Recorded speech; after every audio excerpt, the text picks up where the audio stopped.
बच्चों, आज हम लोग क्लास 10 का जो ज्योग्राफी हम लोग पढ़ रहे थे, उसी में आज हम लोग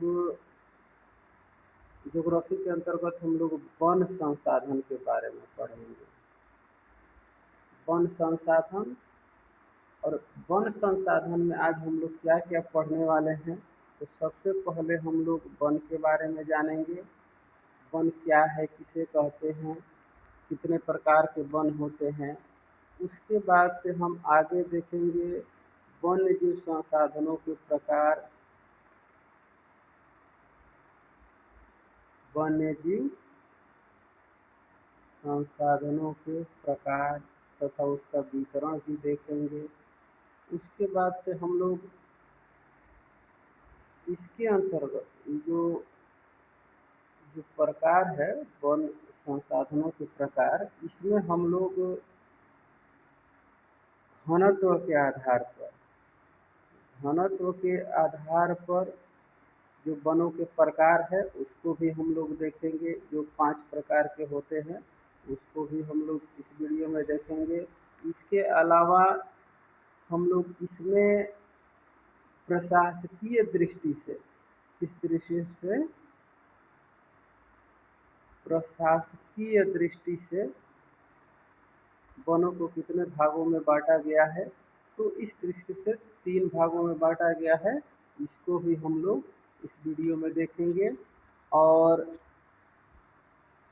वन संपदा जो है, वन संपदा, इसका ह्रास कैसे हो रहा है। वन संपदा, वन्य जीव, इनका ह्रास हो रहा है, तो कैसे ह्रास हो रहा है और इसका हम संरक्षण कैसे करेंगे। इस वीडियो में क्या क्या देखने वाले, सबसे पहले हम वन के बारे में देखेंगे, वन्य जीव संसाधनों के प्रकार के बारे में देखेंगे और इनका वितरण, यानी कि कहाँ कहाँ पे ये पाए जाते हैं।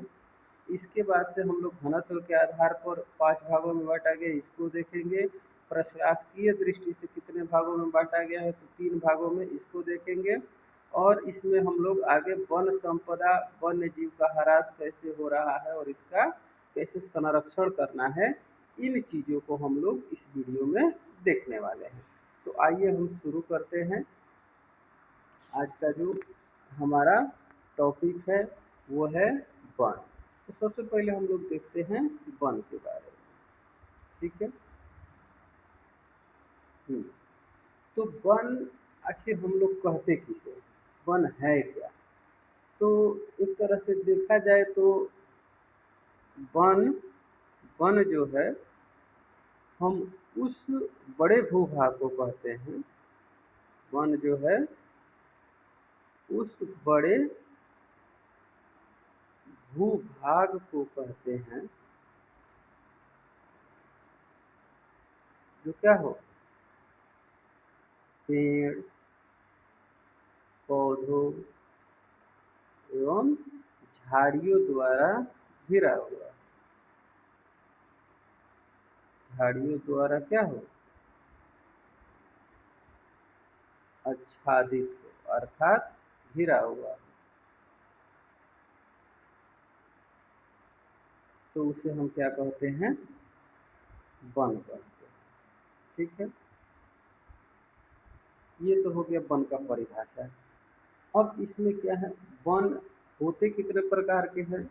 तो वन जो है वो 2 प्रकार के होते हैं। कितने प्रकार के होते हैं, 2 प्रकार के होते हैं। इसमें पहला आता है, वो आता है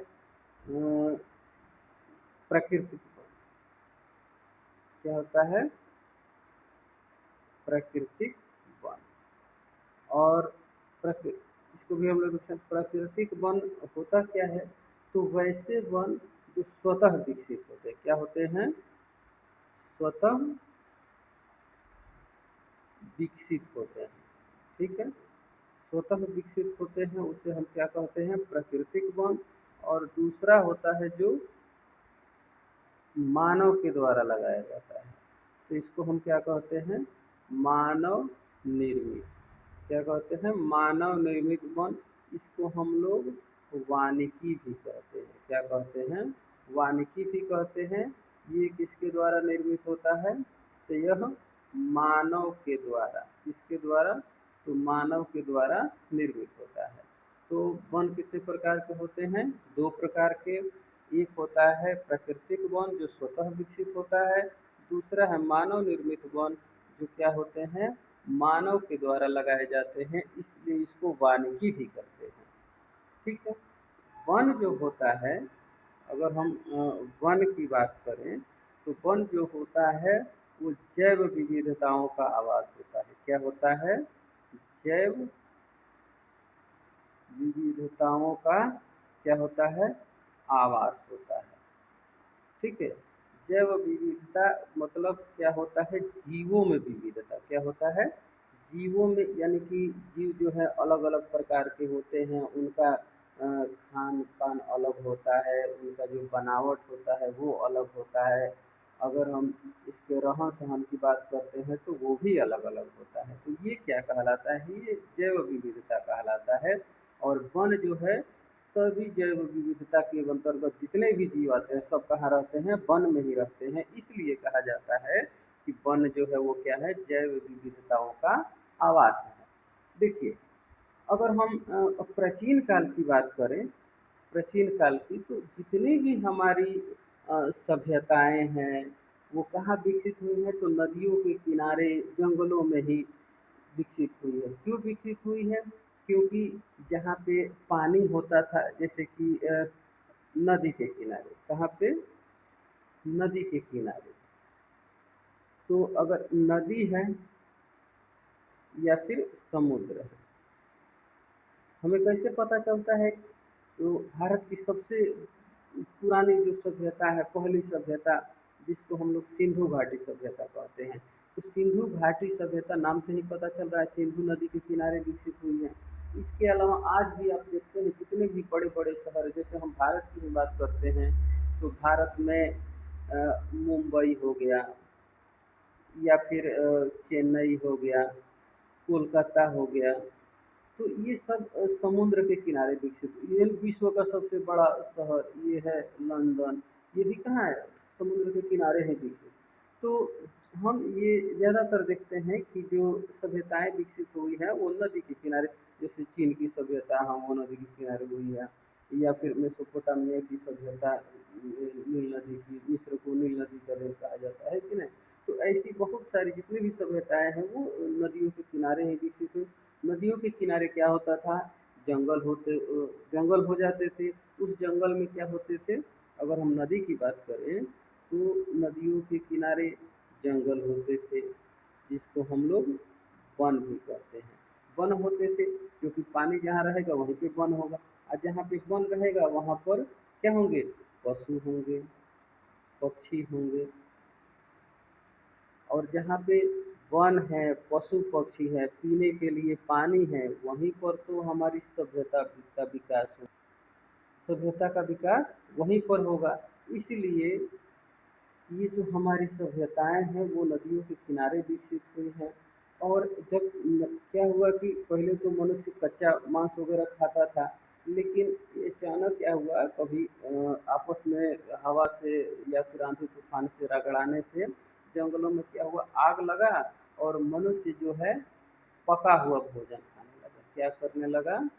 पका हुआ मांस, चाहे भोजन, मांस उस समय खाता था, तो मांस खाया, उसको अच्छा लगा। तो वहीं से हम देखते हैं कि आग का आविष्कार होता है, और फिर मनुष्य जो है वन को क्या करता है? ईंधन के रूप में ईंधन के रूप में प्रयोग करना शुरू करता है। वन को किस रूप में? तो ईंधन के रूप में प्रयोग करना शुरू कर देता है, ताकि वो पका करके खाए। तो वहीं से क्या होता है? वन जो है हमारे लिए संसाधन के रूप में प्रयुक्त होने लगते हैं। कि वन जो है हमारे लिए संसाधन ही नहीं बल्कि ये क्या है? पारिस्थितिक तंत्र का भी निर्माण करते हैं। क्या करते हैं? वन जो है हमारे लिए सिर्फ ईंधन ही नहीं, या फिर संसाधन ही नहीं, बल्कि ये क्या करते हैं? पारिस्थितिक तंत्र का भी ये क्या करते हैं, निर्माण करते हैं। तो हमारे लिए वन जो है बहुत ज़रूरी है। और अभी हमने बताया कि वनों से ही हमारा जो सभ्यता है उसका विकास हुआ, तो वन से हमारा जो है अटूट संबंध है। कैसा संबंध है, अटूट संबंध है। अटूट मतलब क्या होता है, कभी नहीं खत्म होने वाला। क्योंकि एक और चीज़ आप देखेंगे, जितने भी प्राचीन काल में ऋषि हुए, महात्मा हुए, वो सब कहाँ रहते थे, जंगलों में ही रहते थे। यहाँ तक कि हमारे वेदों का भी जो लिखा गया, निर्माण हुआ, वो कहाँ हुआ, जंगलों में ही हुआ। तो इस तरह से हमारे लिए वन का बहुत ही ज़्यादा महत्व है। वन और वन्य प्राणी मानव के लिए प्रतिस्थापित होने वाला संसाधन है। प्रतिस्थापित कहने का मतलब है कि ये चेंज भी होता है। जैसे वन को हम ज़्यादा काटते हैं तो प्राणी क्या हो जाएंगे, एक जगह से दूसरे जगह चल जाएंगे। तो इससे क्या होता है, वन जो है और वन्य प्राणी है, ये क्या करते हैं, इन दोनों के बीच जो है, एक तरह से देखा जाए तो ये एक दूसरे को संतुलित करते हैं। क्या करते हैं, संतुलित करते हैं। यानी कि अगर हम बात करें वन की, तो वन और इसमें रहने वाले वन्य प्राणी, तो वन और वन्य प्राणी में अटूट संबंध है। देखिए वन जो है, इससे वन्य प्राणी को क्या मिलता है, भोजन मिलता है। वन से वन्य प्राणी को और क्या मिलता है, आवास भी मिलता है। तो यहाँ से इसको आवास मिल गया, भोजन मिल गया, और यही जो है वन्य प्राणी है, इसी में खाते हैं। और क्या करते हैं, इसी मान लीजिए कि गोबर कर दिए, छोटी कर दिए, तो इससे क्या होता है, इनको पोषण भी मिलता है। किसको, वन को। यानी कि छोटे छोटे पौधों को पोषण मिलता है और वो वृद्धि करते हैं। इसके अलावा वन्य प्राणी में शाकाहारी मांसाहारी सभी होते हैं। तो शाकाहारी जो है, मांसाहारी मांसाहारी शाकाहारी को खाता है। इससे क्या होता है, शाकाहारी जीवों की संख्या कम होती है और वन का ह्रास कम होता है। यहाँ तक कि वन को शाकाहारी खाते हैं, उनका वृद्धि होता है, मांसाहारी क्या करते हैं, उनको खा लेते हैं। तो इस तरह से सभी में संतुलन बना रहता है और पारिस्थितिक तंत्र का इसी से जो निर्माण हुआ है वो संतुलित रहता है। एक और चीज़ है, वन जो है, वन संसाधन, वन संसाधन जो है, ये क्या करता है, खाद्य ऊर्जा का प्रारंभिक स्रोत है। क्या है, वन संसाधन है, ये है खाद्य ऊर्जा का, खाद्य ऊर्जा का क्या है, प्रारंभिक स्रोत है। कैसा स्रोत है, प्रारंभिक स्रोत है। वन संसाधन खाद्य ऊर्जा का प्रारंभिक स्रोत है। वो कैसे, क्योंकि जो भी शाकाहारी जीव होते हैं वो वनों से ही अपना भोजन प्राप्त करते हैं, और जो मांसाहारी हैं वो क्या करते हैं, शाकाहारी को खा लेते हैं। मनुष्य क्या करता है, मांसाहारी को भी खा लेता है, और जो शाकाहारी साग सब्जी होता है उसको लाता है और सिर्फ पका करके खा लेता है। भोजन को क्या करता है, मनुष्य पकाता है और खा लेता है, बनाता तो है नहीं। क्योंकि वन संसाधन में क्या है, जंगलों से जो भी फल फूल है वो भी मिलता है, तो कच्चा ही खा लेता है। साग वगैरह सब्जी वगैरह मिलता है, उसको पका करके खा लेता है ताकि अच्छे से जल्दी से पच सके। तो इसलिए वन संसाधन ये खाद्य ऊर्जा का क्या है, प्रारंभिक स्रोत है। अगर हम भारत की बात करें, तो भारत में वन संसाधन का, ये वन संसाधन जो है बहुत ही महत्वपूर्ण संसाधन है। क्योंकि यहाँ के लोग आरंभ से ही जंगलों में रहते आ रहे हैं। अतीत की बात करें तो हमारा जो अतीत है बहुत ही गौरवशाली परंपराओं से एकदम परिपूर्ण है। क्योंकि हमारे ऋषि महात्मा जो थे वो जंगलों में ही निवास करते थे। तो इस तरह से वन का जो महत्व है वो हमारे लिए बहुत महत्वपूर्ण है। वर्तमान समय में हम लोग वन को महत्व को उतना हम नहीं समझ पा रहे हैं और क्या कर रहे हैं, विदोहन कर दे रहे हैं। जो वन संसाधन है इसका हम लोग क्या कर दे रहे हैं, विदोहन कर दे, अर्थात इसको हम लोग काट दे रहे हैं। तो ये हमारे लिए बहुत ही दुख की बात है, क्योंकि हमें क्या मिलता है इससे, इससे हमें फल मिलता है, फूल मिलता है, यहाँ तक कि भोजन मिलता है, ऑक्सीजन, सबसे ज़रूरी चीज़ ऑक्सीजन मिलता है। अगर हम इसको काट देंगे तो हमें इनमें से कोई चीज़ नहीं मिलने वाला है। इसलिए हमें वन और वन्य जीवों को क्या करना चाहिए, संरक्षण करना चाहिए। क्या करना चाहिए, संरक्षण करना चाहिए। क्यों संरक्षण करना चाहिए, क्योंकि इनसे हमें फल मिलता है, फूल मिलता है, भोजन मिलता है, ऑक्सीजन मिलता है, और जो जीव जंतु हैं उनको क्या मिलता है, तो इससे आवास मिलता है, प्लस भोजन मिलता है, ये सारी चीज़ें मिलती है। इसलिए इसको क्या करना चाहिए, संरक्षण करना चाहिए। आगे हम लोग देखते हैं वन वन्य जीवों के संसाधनों के प्रकार एवं वितरण। तो इसका जो वितरण हम लोग देखते हैं, वन संसाधन का वितरण, ठीक है। तो अगर हम इसके वितरण की बात करते हैं तो विश्व के सभी देशों में वन है। भारत जो है, भारत का जो स्थान है पूरे विश्व में वन के मामलों में, तो ये है कौन सा स्थान, तो 10वां स्थान। कौन सा स्थान है, 10वां स्थान। कौन सा स्थान है बाबू, ये 10वां स्थान है। यहाँ हमारे भारत की अगर बात करें तो लगभग कितना, 68 करोड़ हेक्टेयर, 68 करोड़ हेक्टेयर, कितना, 68 करोड़ हेक्टेयर भूमि पर ही वनों का विस्तार है। भारत का कौन सा स्थान है, 10वां है। यहाँ पर मात्र 68 करोड़ हेक्टेयर पर ही वन का विस्तार है। जबकि पूरे विश्व में अगर हम बात करें तो सबसे ज़्यादा कहाँ पे है, तो सबसे ज़्यादा जो 1 नंबर पे है वो है रूस। यहाँ पर जो है वो 809 करोड़ हेक्टेयर, कितना, 809 करोड़ हेक्टेयर पर वनों का विस्तार है। उसके बाद से अगर हम बात करें तो ब्राज़ील है, उसके बाद से कनाडा है, दूसरे नंबर पर ब्राज़ील है। यहाँ पर 478 करोड़ हेक्टेयर। तीसरे पर कनाडा है,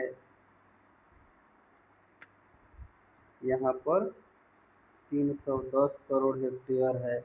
उसके बाद से संयुक्त राज्य अमेरिका है, यूएसए है, यहाँ पर 303 करोड़ हेक्टेयर भूमि पर वन है।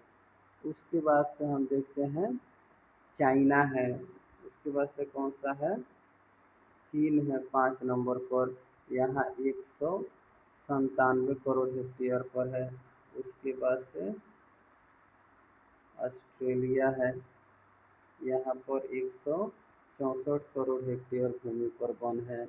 इसके अलावा कांगो है, 7 नंबर पर देखें तो कांगो है।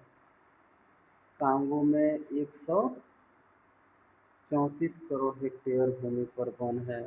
उसके बाद से इंडोनेशिया है और फिर पेरू है। 8 नंबर पर कौन है, इंडोनेशिया। 9 नंबर पर पेरू। इंडोनेशिया में 88 करोड़, कितना, 88 करोड़ हेक्टेयर पर भूमि पर वन है। और पेरू में 69 करोड़ हेक्टेयर भूमि पर वन है। उसके बाद से हमारा भारत है 10वें नंबर पर, जहाँ पर करोड़ हेक्टेयर भूमि पर क्या है, वनों का विस्तार है। तो इस तरह से हमने देखा विश्व के 10 सबसे बड़े वनों के विस्तार वाले देश। चलिए आगे देखते हैं। आगे हम लोग देखते हैं फूड एंड एग्रीकल्चर ऑर्गेनाइजेशन। इसके अनुसार अपने ये जो है FAO शॉर्ट में ही लिख रहे हैं, फूड एंड एग्रीकल्चर ऑर्गेनाइजेशन, यानी कि ये जो भोजन है और ये कृषि है, कृषि एवं खाद्य संस्था जो है, इसके अनुसार 1948 में, कब, 1948 में पूरे विश्व में, 1948 में पूरे विश्व में अगर हम बात करें तो 4 अरब, कितना, 4 अरब हेक्टेयर, 4 अरब हेक्टेयर पर क्या था, वन का विस्तार था। कितना, तो 4 अरब हेक्टेयर पर था। लेकिन वही अगर हम 1963 में देखते हैं, 1963 में, तो ये क्या होता है, घट करके कितना हो जाता है, 3.8 अरब हेक्टेयर हो जाता है। फिर 1900 अगर 90 में देखते हैं, 1990 में, तो ये और घट के कितना हो जाता है, 3.4 अरब हेक्टेयर पर वनों का विस्तार रह जाता है। लेकिन फिर 2005 की जो रिपोर्ट है, इसमें हम देखते हैं कि थोड़ा सा क्या होता है, सुधार होता है, थोड़ा सा सुधार होता है। और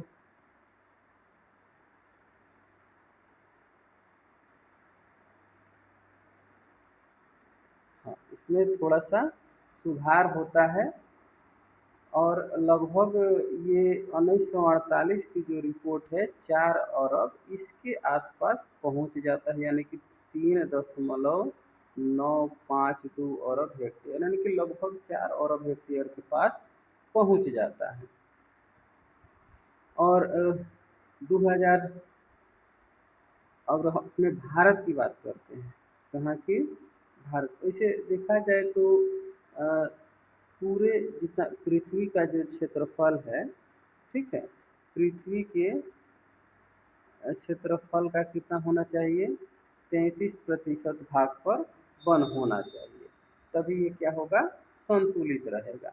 लेकिन ये है कितना, विश्व के अगर हम पूरे भौगोलिक क्षेत्रफल की बात करें तो कितना है, ये 33% होना चाहिए, लेकिन है कितना, ये है मात्र 30%। कितना है, 30% है।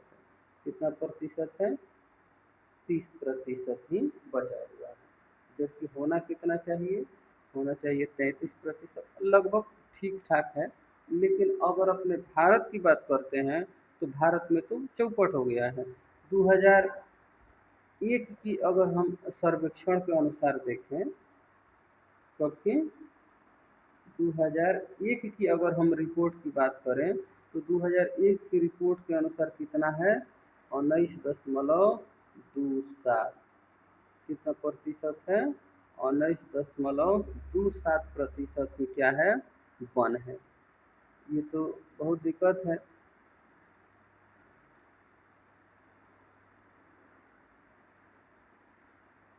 लेकिन जो भारत की जो संस्था है, वन सर्वेक्षण, ठीक है, भारत की अगर हम संस्था की बात करें, वन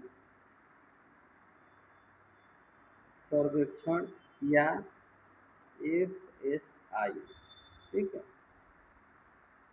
FSI या फिर वन सर्वेक्षण की बात करें तो इसके अनुसार कितना है भारत में, तो 20.55%। देखिए तो ज़्यादा नहीं है, अब होना कितना चाहिए, 33%, यानी कि लगभग 13 साढ़े 12% जो है वन का जो विस्तार है वो कम है। तो इसके लिए भारत सरकार के द्वारा कुछ कार्यक्रम वगैरह चलाए जाते हैं, जैसे कि IRSP कुछ उपग्रह वगैरह छोड़े गए हैं जो क्या करता है, ऊपर से आसमान में से ये क्या करता है, स्कैन करता है और देखता है कि जो वन की स्थिति है वो क्या है, ठीक है कि नहीं है। तो इसी क्रम में IRSP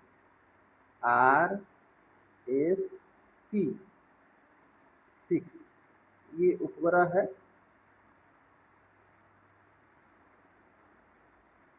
इसके अलावा एक और है LIS 3।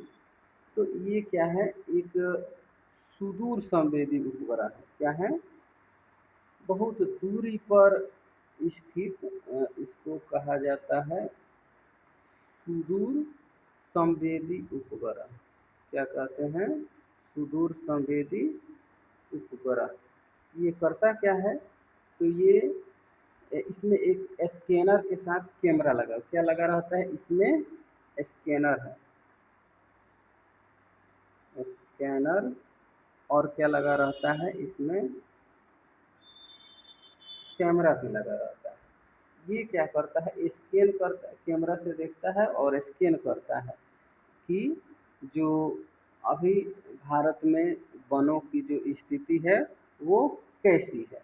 तो इससे हमें क्या हुआ है, थोड़ा सा सहूलियत हुई है और जानकारी भी मिला है। तो जो 2005 की जो भारत में रिपोर्ट आई है, इसके अनुसार भारत में जो वनों का विस्तार है वो है 67.71 करोड़ हेक्टेयर भूमि पर क्या है, वनों का विस्तार है।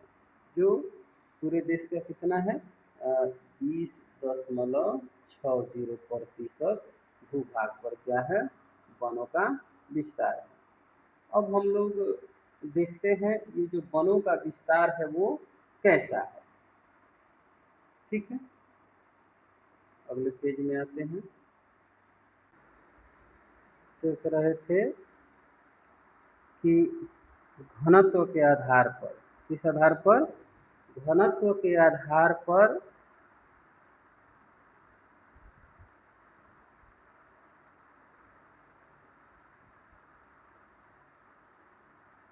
घनत्व के आधार पर जो वन है उसको 5 वर्गों में बांटा गया है। कितने वर्गों में, 5 वर्गों में बांटा गया है। जिसमें से पहला है वो है अत्यंत सघन वन, अत्यंत सघन वन। देखिए अत्यंत सघन जो वन है इसमें बहुत ज़्यादा सघन होता है, यानी कि इसमें वन में पेड़ पौधों की संख्या बहुत ज़्यादा होती है।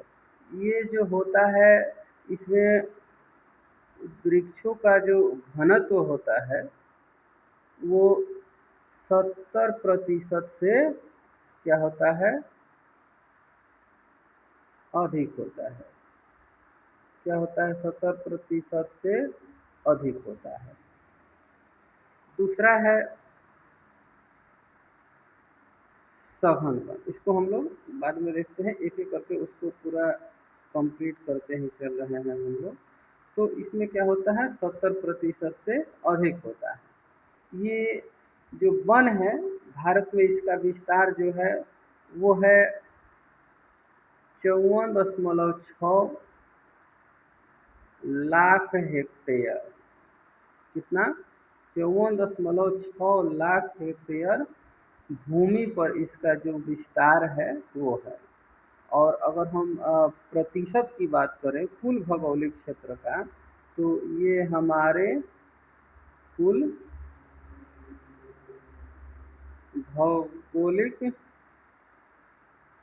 क्षेत्रफल का 1.66% है। और ये पाया कहाँ जाता है, तो भारत में ये असम और कहाँ पाया जाता है, सिक्किम।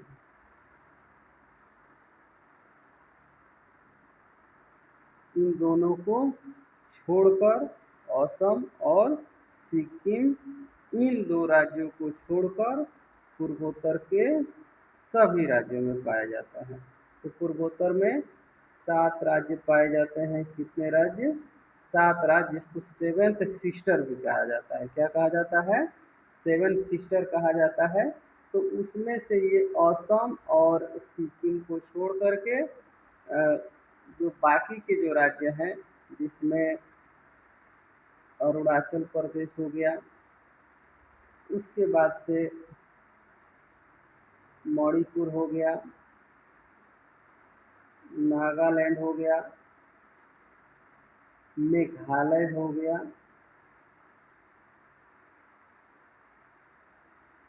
त्रिपुरा हो गया,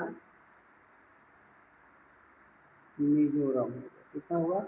1 2 3 4 5 6 और एक असम है। ये 7 जो है सेवेंथ सिस्टर में आते हैं। कई बार क्वेश्चन में पूछता है कि इनमें से कौन सेवेंथ सिस्टर में नहीं आता है। तो सिक्किम जो है वो सेवेंथ सिस्टर में नहीं आता है। इसको चिकन नेक भी कहते हैं, क्योंकि ये ऊपर में निकला हुआ है। जैसे हमारा ऐसे ऊपर जाता है तो यहाँ ऐसे निकला रहता है, तो यही वाला जो भाग है वही सिक्किम है। ठीक है। तो सिक्किम को छोड़ करके ये 7 राज्य हैं। तो एक सिक्किम हो गया और एक असम हो गया। इनको छोड़ करके बाकी जो 6 राज्य हैं उनमें 70% से ज़्यादा क्या पाए जाते हैं? वन के जो विस्तार हैं उसका घनत्व पाया जाता है। इनमें जो वनों का जो प्रतिशत है वो कितना है? ये जो राज्य के बारे में बताए तो इसमें 75% से अधिक होता है। कितना से? 75% से अधिक होता है। चलिए दूसरा हम लोग देखते हैं। दूसरा है सघन वन। क्या है? सघन वन। सघन वन। ठीक है।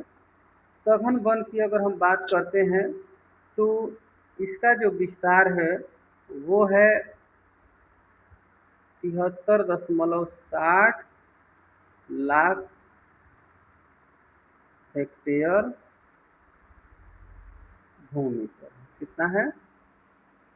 73.60 लाख हेक्टेयर भूमि पर इसका विस्तार है। ठीक है। और अगर हम कुल भौगोलिक क्षेत्रफल की बात करते हैं, कुल भौगोलिक क्षेत्रफल की बात करते हैं तो ये कितना है? 3% है। यानी कि भारत के कुल 3% भौगोलिक क्षेत्र पर ये वन पाए जाते हैं। ठीक है।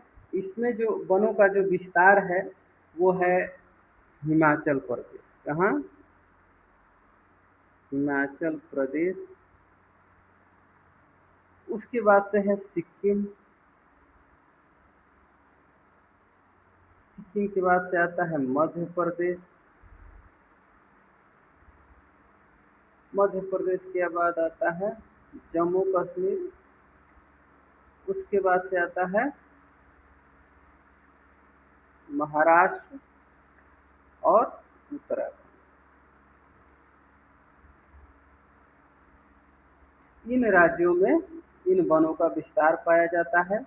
और अगर हम यहाँ के घनत्व की बात करते हैं कि यहाँ पर कितना घनत्व होता है, तो वो होता है 62.99% यहाँ पर वन पाए जाते हैं। ठीक है। तीसरा है खुले वन। तीसरा क्या है? वो है खुले वन। खुले वन जो है वो भारत में 2.59 करोड़, करोड़ करके लिख दिया ना, करोड़ हेक्टेयर, 2.59 करोड़ हेक्टेयर भूमि पर इसका विस्तार है। और अगर कुल क्षेत्रफल की बात करते हैं, भारत के कुल क्षेत्रफल का 7.12% यह वन है। ये भारत में कहाँ पाया जाता है? तो कर्नाटक, तमिलनाडु, केरल, आंध्र प्रदेश, उड़ीसा, उड़ीसा के कुछ जिलों में एवं असम है।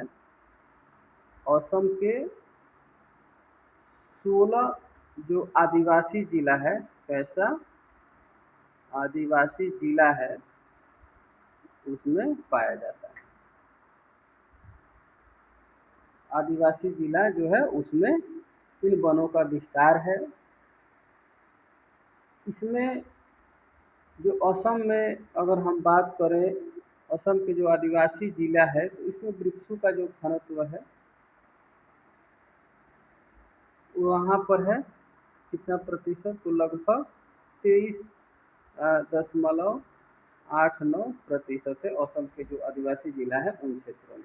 लेकिन अगर हम खुले वन की बात करते हैं तो इसमें जो वनों का जो विस्तार होता है वो कितना होता है, तो वो होता है 10 से 40%। ठीक है।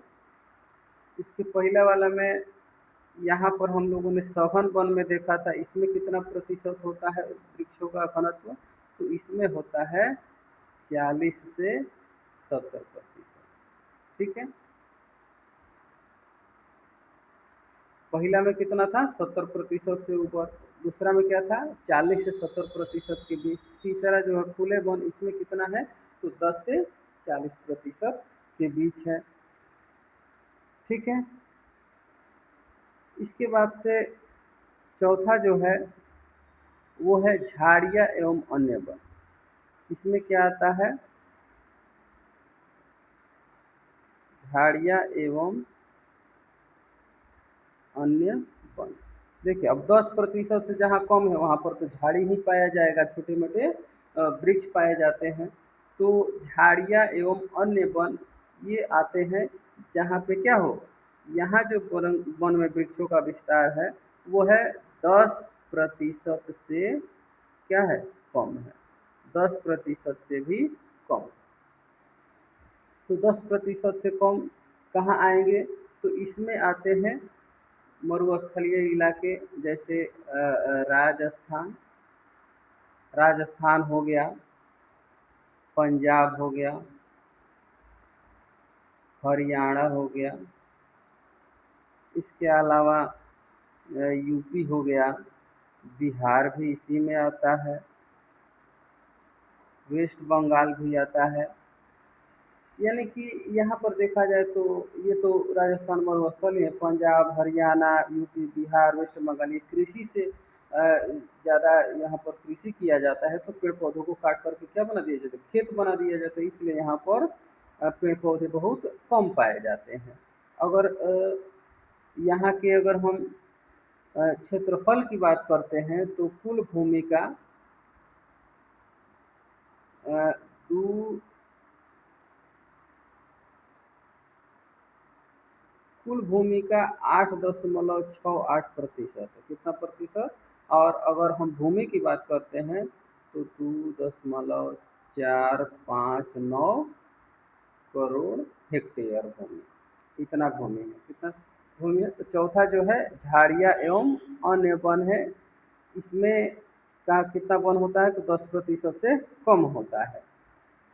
इसमें राजस्थान, पंजाब, हरियाणा, यूपी, बिहार, वेस्ट बंगाल आते हैं। और अगर हम इसके क्षेत्रफल की बात करें तो 8.68% ही इसमें जो क्षेत्रफल है पूरे भारत का, उतना में ये झाड़ियाँ और अन्य वन पाए जाते हैं।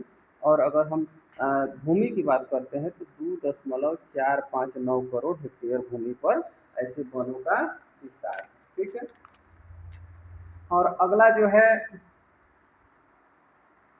है वो है मैग्रोव वन। ये जो पांचवा है वो है मैग्रोव। इसको हम तटीय वन भी कहते हैं। तटीय वन क्यों कहते हैं, ये जो मैग्रोव वन होते हैं बहुत लंबे लंबे होते हैं, और तटीय वन इसलिए कहते हैं कि ये समुद्र के तटीय क्षेत्रों में पाए जाते हैं। ठीक है।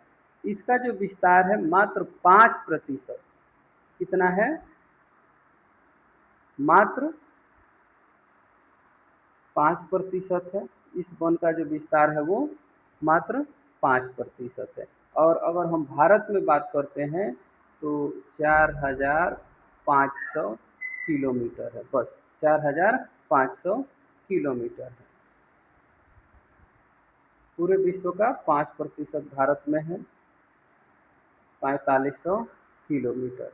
जो समुद्र से अगर हम इसको तटीय अब कह दिए तो जितने तटीय भारत के राज्य हैं, जैसे कि ऐसे होता है ये गुजरात से लेकर के ऐसे है ये पश्चिम बंगाल तक। तो ये गुजरात है, महाराष्ट्र है, गोवा है, केरल है, थोड़ा सा कर्नाटक भी है, केरल है, चेन्नई तमिलनाडु है, आंध्र प्रदेश है, उड़ीसा है और फिर ये पश्चिम बंगाल है। तो यही तटीय इलाकों में ये वन पाए जाते हैं। इसके अलावा इधर अंडमान निकोबार है, इधर भी वन पाए जाते हैं। पुडुचेरी है, लक्षद्वीप है, इधर भी ये सब पाए जाते हैं। और दमन द्वीप ये जो है वहाँ पर भी ये सब पाए जाते हैं। ठीक है।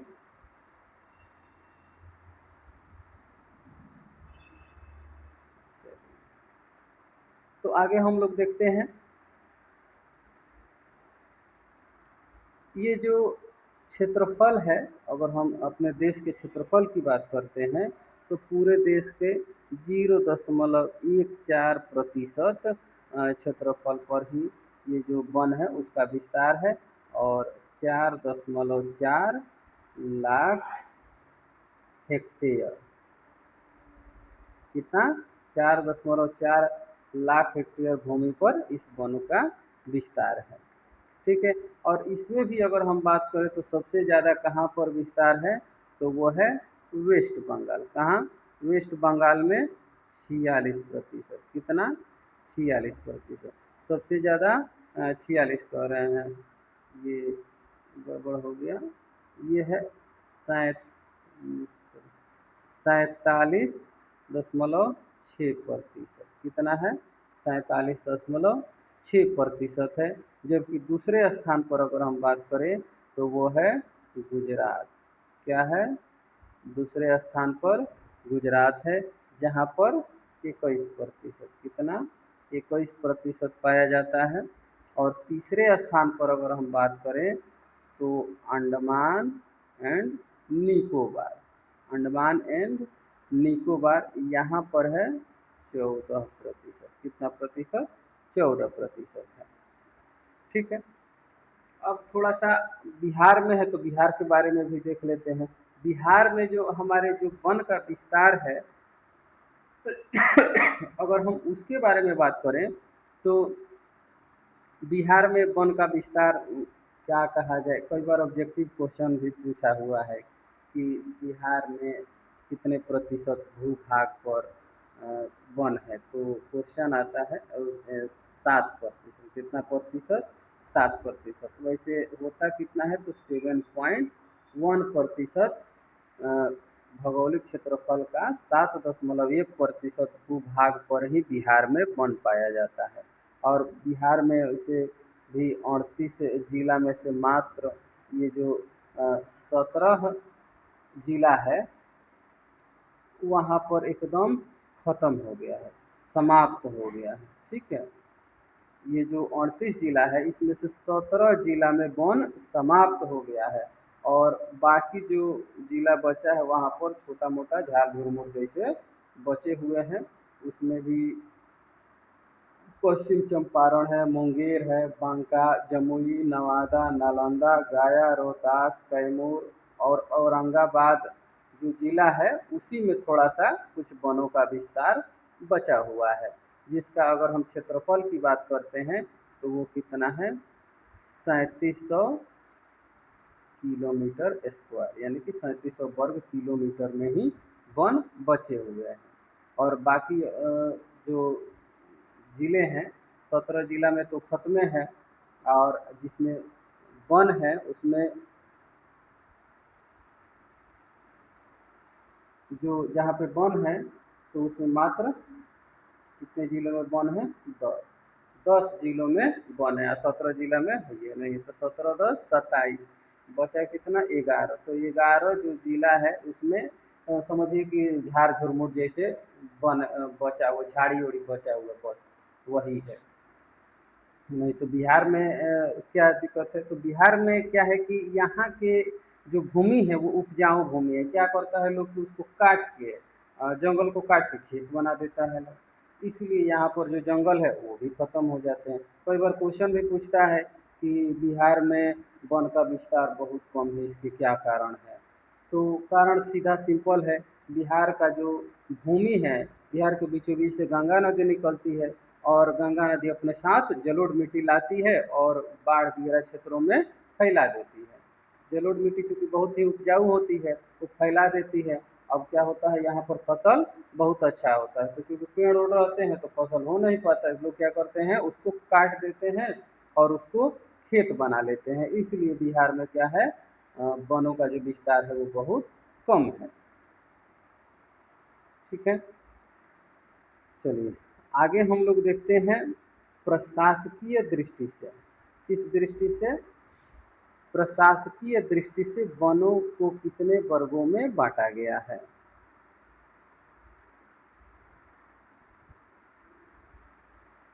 प्रशासकीय दृष्टि से वनों को कितने वर्गों में बांटा गया है? तो 3 वर्गों में बांटा गया है। कितने वर्गों में बांटा गया है? प्रशासकीय दृष्टि से वनों को 3 वर्गों में बांटा गया है। ये है आरक्षित वन, रक्षित वन और अवर्गीकृत वन। ठीक है, कौन से वन है? आरक्षित वन, रक्षित वन और अवर्गीकृत वन। ठीक है, तो बारी बारी से इनको हम देखते हैं। पहला जो है वो है आरक्षित वन।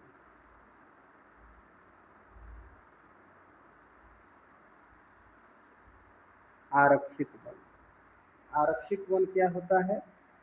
तो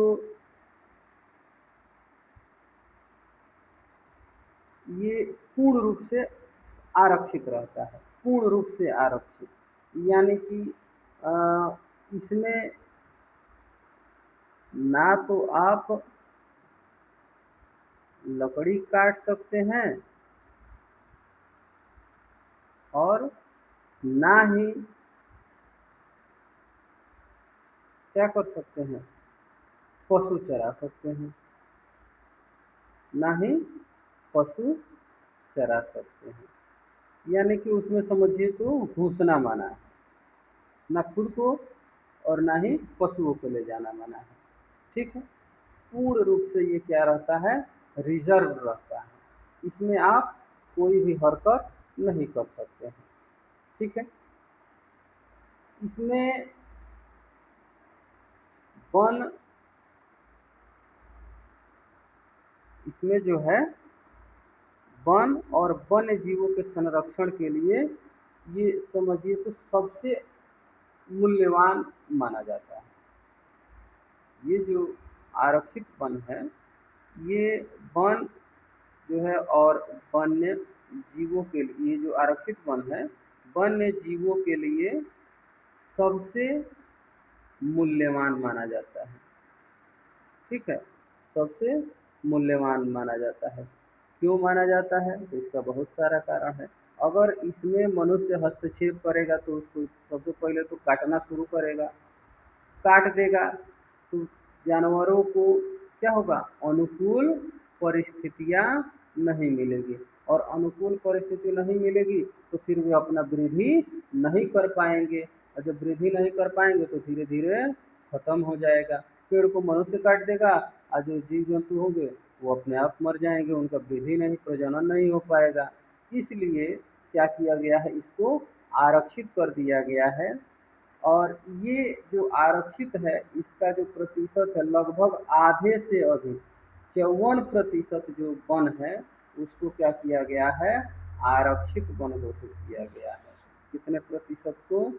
54% को क्या घोषित किया गया है, आरक्षित घोषित किया गया है, आरक्षित वन घोषित किया गया है। क्यों? बहुत सारा कारण है। बाढ़ के नियंत्रण के लिए, भूमि के संरक्षण के लिए, इसके क्या कारण है? तो बाढ़ नियंत्रण, इसके अलावा भूमि संरक्षण, आपको पता है कि पेड़ पौधे क्या करते हैं, मृदा को बांध करके रखते हैं, उनकी जो जड़ें हैं मृदा को बांध के रखती है, भूमि का संरक्षण होता है। इसके अलावा मरुस्थल का जो प्रसार होता है उसको रोकने के लिए, मरुस्थल के प्रसार को रोकने के लिए, ठीक है, इसका जो है संरक्षण किया जाता है। इसके अलावा जलवायु जो है हमारे लिए तो बहुत ज़रूरी है, और भारत में क्या होती है, मानसूनी जलवायु है, तो जलवायु तो बनी रहनी चाहिए, मानसून भी बना रहना चाहिए, इसीलिए पेड़ पौधों को बचा करके रखा जाता है। अगर हम दूसरा बात करते हैं तो दूसरा जो है वो क्या है, तो वो है रक्षित वन। कैसा वन? रक्षित वन, ठीक है।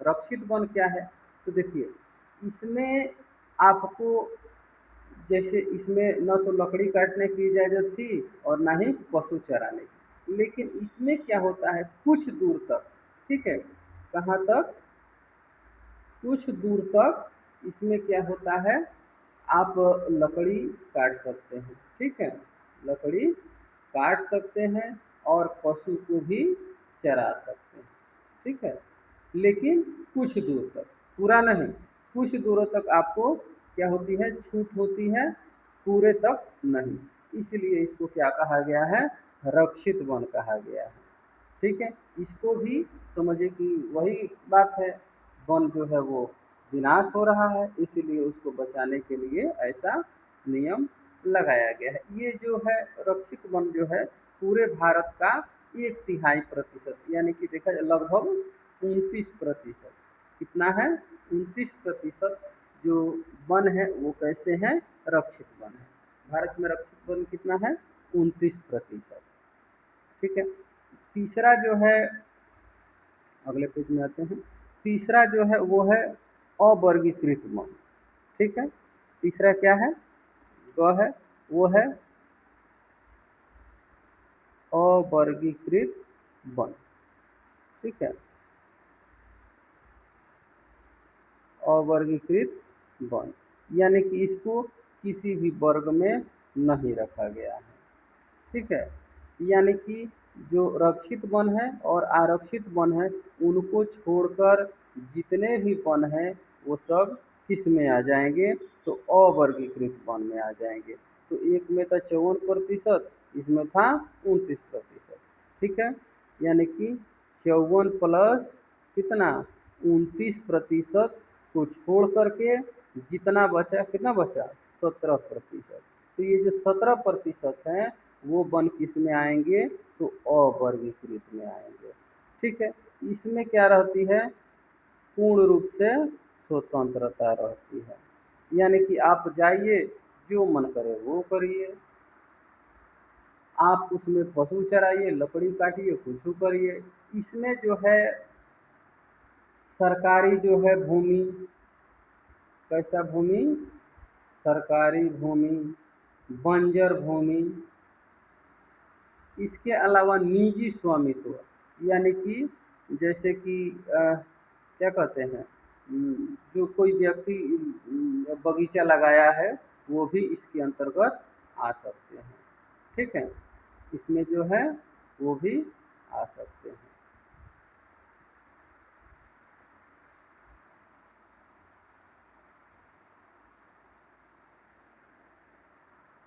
चलिए, लेकिन एक चीज़ है, इसमें आपको पूर्ण रूप से स्वतंत्रता दे दी है, लेकिन सरकार जो है कभी कभी इनसे कुछ शुल्क भी यानी कि पैसा भी लेती है इसके लिए। जैसे मान लीजिए कि सामुदायिक चारागाह बना दिया, अब उसमें लोग जा रहे हैं चरा रहे हैं, तो सरकार कहेगी कि आप उसमें कुछ पैसा दीजिए, वो हो सकता है।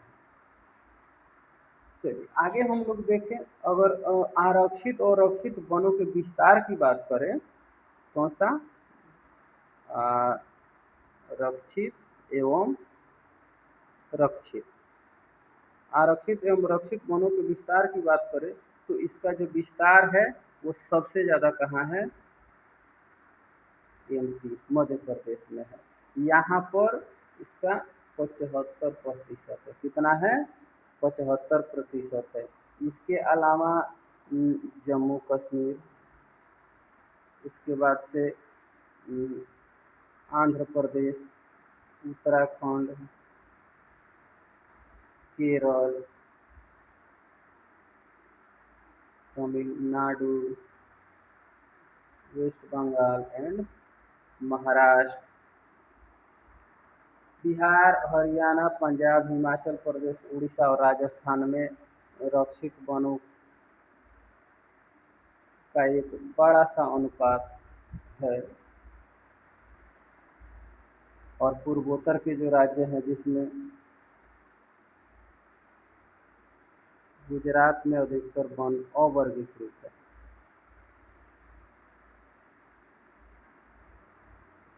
सबसे ज़्यादा कहाँ? गुजरात में। अगर हम बात करें कि सबसे ज़्यादा अवर्गीकृत वन कहाँ है, तो वो है गुजरात में। ये स्थानीय समुदायों के प्रबंधन में, ठीक है। तो ये रहा हमारा वन प्रशासकीय दृष्टि से वनों के प्रकार, ठीक है। आगे वन संपदा तथा वन्य जीवों का ह्रास कैसे हो रहा है और इसे हमें कैसे संरक्षण करना चाहिए, तो इसको हम लोग देखते हैं।